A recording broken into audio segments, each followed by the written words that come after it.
मावशे, अ मावशे, काय रे बाबा? इकडे कुठे चालली आड वाटे ना? अरे डोळ्याने दिसना म्हणून डॉक्टरला भेटायला चालले तालुक्याला. मावशे, तू झालीयस म्हातारी. कुठं पडली झडली हातपाय मोडले मग? तू एकटा जा, मी नाही येणार. अगं मावशे, मी बी त्याच रस्त्याने चाललोय. बस.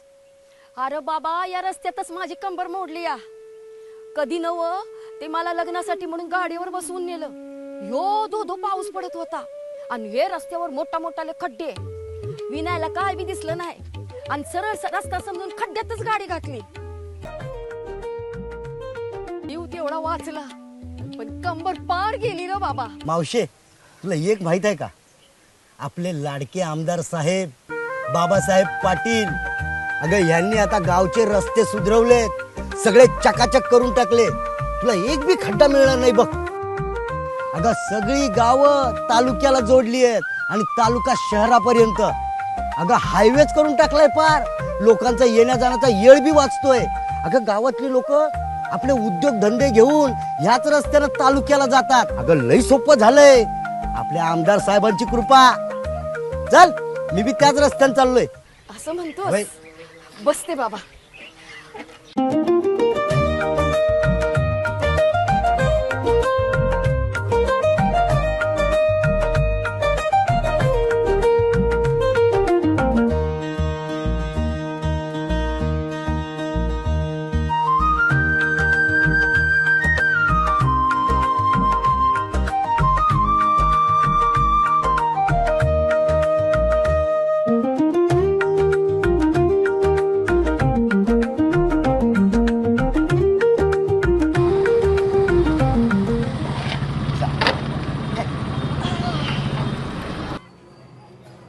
हे रस्ते ना लय लोण्यावानी मौशार होते.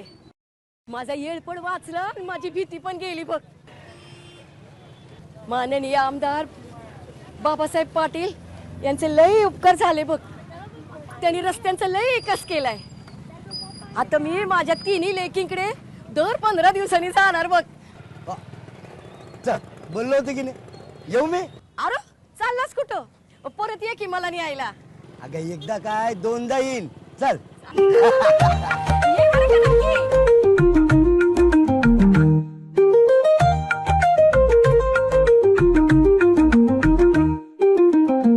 माननीय आमदार बाबासाहेब पाटील यांच्यामुळे रहदारीचे काम झाले.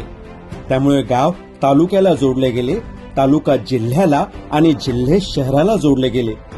खंडाळी, दसवाडी, ढाळेगाव, चिखली, किनगाव ह्या गावावरून रस्ते हायवेला जोडले गेले.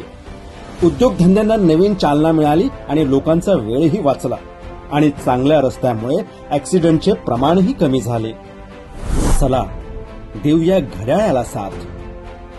माननीय आमदार बाबासाहेब पाटील यांना प्रचंड बहुमताने विजयी करा.